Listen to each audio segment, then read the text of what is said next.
Good morning, children. I'm going to share with you a real incident that took place in the Himalayas. Some time back, a troop was posted in a remote place in Himalayas to safeguard the borders, right? And this troop had to travel by walk, and that contained about 15 army men. It seems that troop had 15 army men. As they were walking up the Himalayas, the extreme cold climate and the uphill journey made them very tired. They felt very exhausted, and all were desperately needing a cup of tea, hot tea. They all felt that they should have a cup of hot tea. And it so happened that they saw a tea shop also. Far away there was some tea shop, so they felt so happy, their spirits were revived. But then when they went near the tea shop, unfortunately the tea shop was locked and the owner was not to be seen anywhere around. And these army men were sitting outside the tea shop. Then one of the army men got an idea. He said, why don't we break open the door, make some hot tea, let us have some tea and then leave the money that is due for the shop owner. The leader also, first he hesitated. They are not supposed to break open into some other's shop, is it not? Without their permission. But then because of the very bad climate and because of the circumstances, the situation, the leader also gave them permission. So they broke open the door, they opened the lock, and then they went inside the tea shop, made hot cup of tea. Everything that was necessary for making a tea was there, tea powder, milk powder, sugar, everything. So they all enjoyed a cup of tea to the fullest satisfaction. There was some biscuit packets also, it seems. There were some biscuit packets, and they enjoyed everything, and then they left few hundreds of rupees. At that time the team leader thought it is not appropriate, it is not good on their part to just leave few hundreds of rupees. They have to leave more than what is the cost of the tea. So he left few thousand rupees, it seems, there, and they all left the place. They closed the door and they left the place. After 3 months, once again the troop was coming down. They all came back safely. Usually one or two will lose their life when they go for this border duty. You know, it is very dangerous, very risky sort of job. Sometimes the enemies may shoot them down. Now you know there is a war going on between India and China, no? A kind of cold war. And but then this troop, luckily they all came back safely. They were returning back safely, and once again they came to the spot where the tea shop was there, and they went into the tea shop. They ordered for tea, and one of the army man picked up conversation with the shop owner, and he said, "Sir, how is your business? How are things going on?" And for that the tea shop owner said, "Here in this remote area we don't have many customers. Very rarely I get customers. It's very difficult to run this shop." Then one of the army men, he remarked, it seems, "There is no God. If there is God, why would he allow you to struggle like this in this remote area?" Then immediately the shop owner said, it seems, "Sir, please don't say that. 3 months ago, my son was attacked by a terrorist group, and they left him badly injured, and we admitted him in the hospital, but there was no money. I didn't have money to meet the medical expenses. I was praying to God, and one morning when I came to the shop, I was shocked to see that the shop door was opened, and when I went inside, to my surprise, I saw few thousands of rupees under the sugar bottle. So that was exactly what I was needing there, at that point of time. And so now I could meet the medical expenses. My son is alive. So God miraculously met my needs. Then the team leader quietly went there and he paid the money for the tea that they drank, and he didn't say that it was he who left the money. He just quietly said, "Sir, there is God. I do agree, there is God." He said so, and he left the place. You see, the scripture says, "Ask and you shall receive." Here this man was praying for money, and he did get money in a miraculous way. Likewise, whenever we face such a terrible situation, we need to ask God. We should not make any kind of hasty decision. Hasty means decision which are made in a hurry. No, we have to ask God, we have to pray to God and wait for Him to answer our prayers. Shall we bow down our heads and say the school prayer together? Our Father in heaven, hallowed be your name. Your kingdom come, your will be done on earth as it is in heaven. Give us this day our daily bread, and forgive us our sins as we forgive those who sin against us. And lead us not into temptation, but deliver us from evil. For yours is the kingdom, the power and the glory forever and ever. Amen. God bless you all children. Take care. குழந்தைகள் அனைவருக்கும் இனிய காலை வணக்கம். நாம் கற்க இருப்பது 2ஆம் வகுப்பு தமிழ் பாடம். பாடம் எண் 6.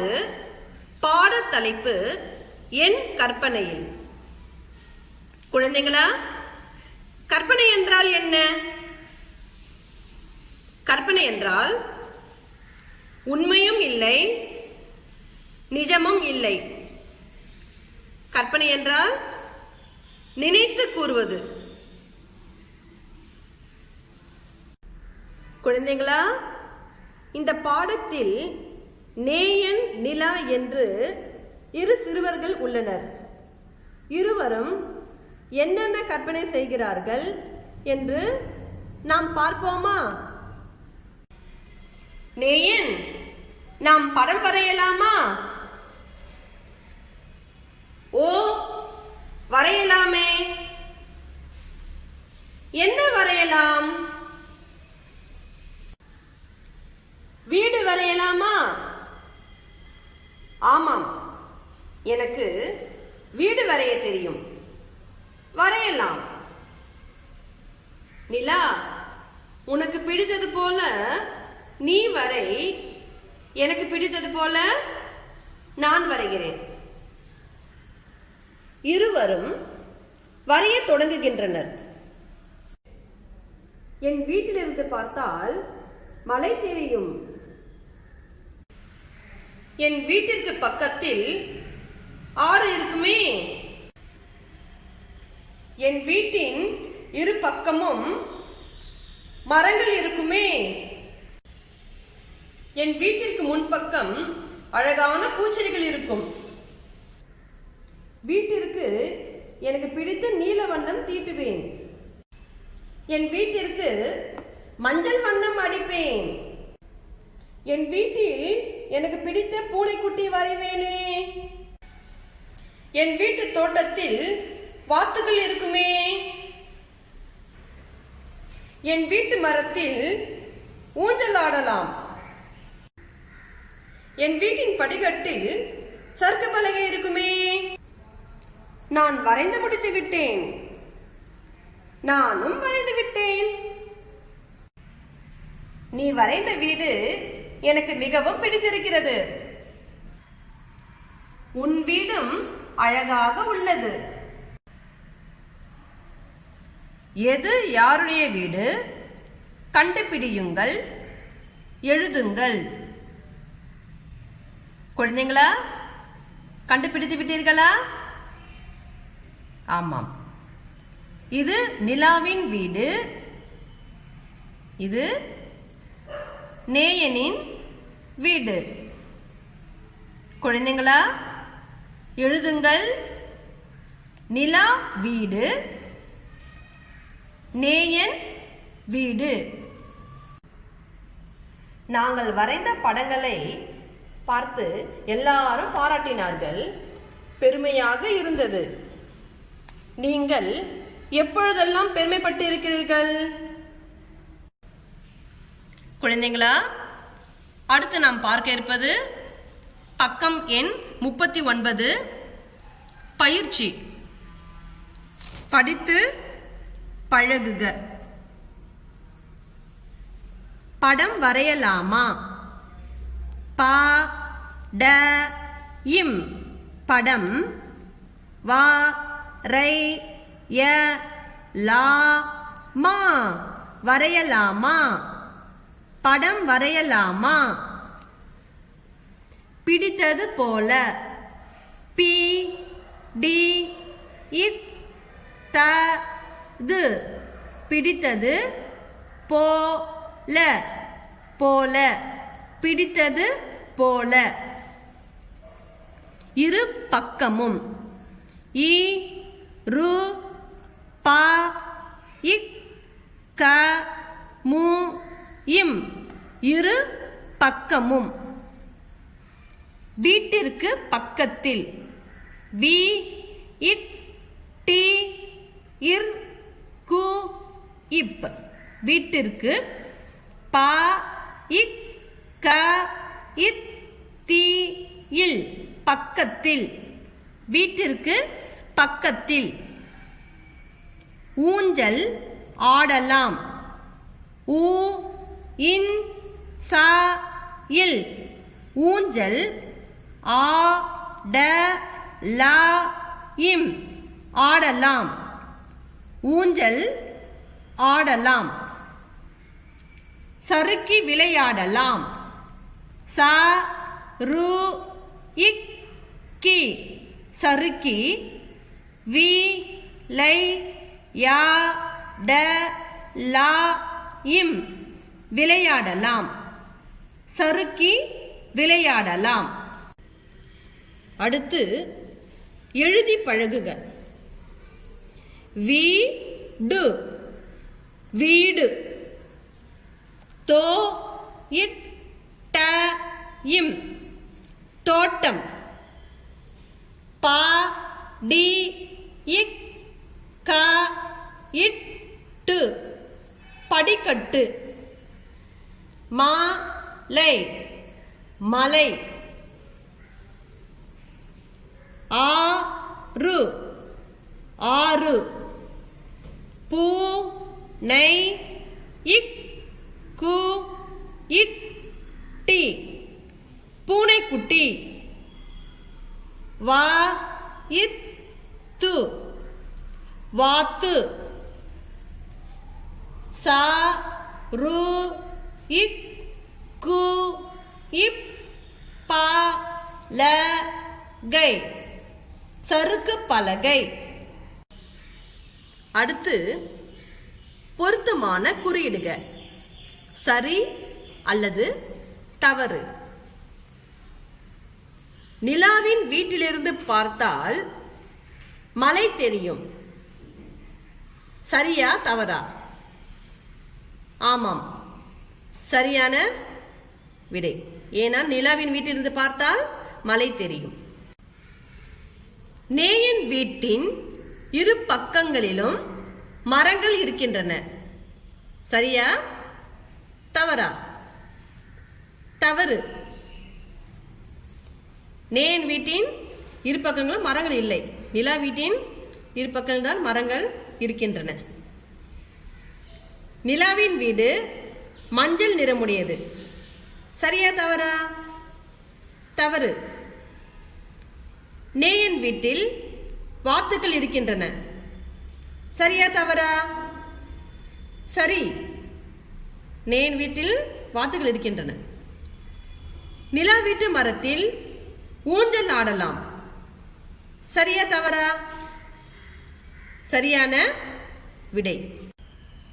வாய்மொழியாக விடை தருக. நேயன் நிலா வரைந்தவற்றுள் உனக்கு பிடித்தவை எவை? காரணம் கூறுக. நேயன், நிலா வரைந்தனவற்றுள் எனக்கு பிடித்தவை ஊஞ்சல் மற்றும் சறுக்கு மரம்.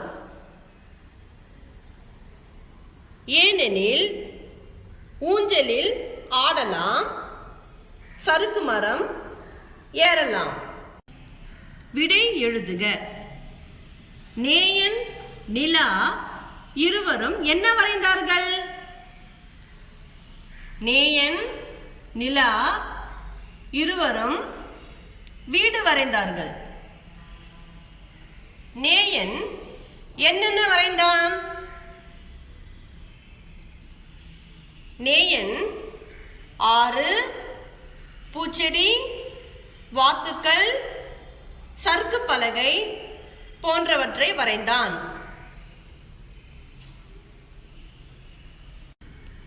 நிலா வரைந்த வீடு பற்றி 2 தொடர்கள் எழுதுக. நிலா வரைந்த வீடு மிகவும் அழகாக இருந்தது. அவள் வீட்டின் இரு பக்கமும் மரங்கள் வரைந்தாள்.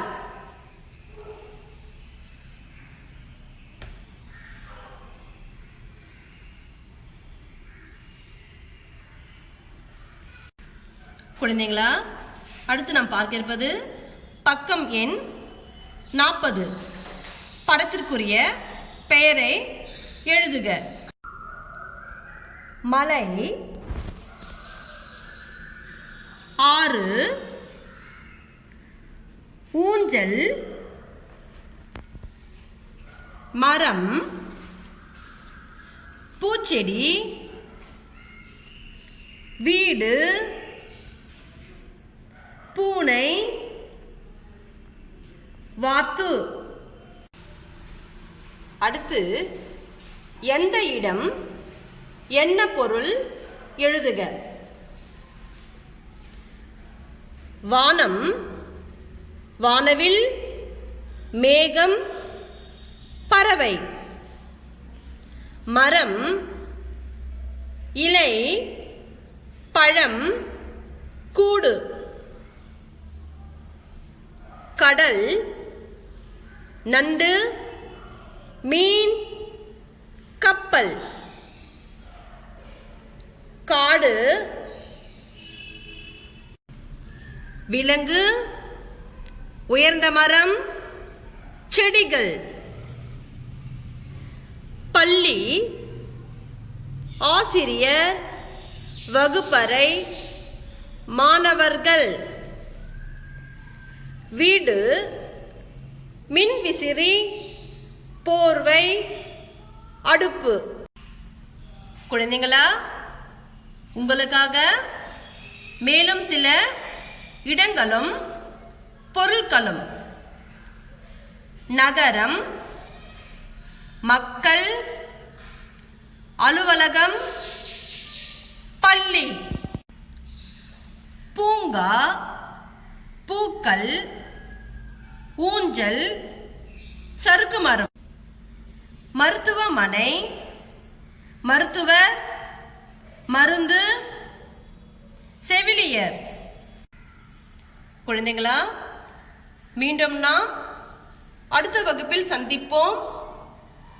நன்றி.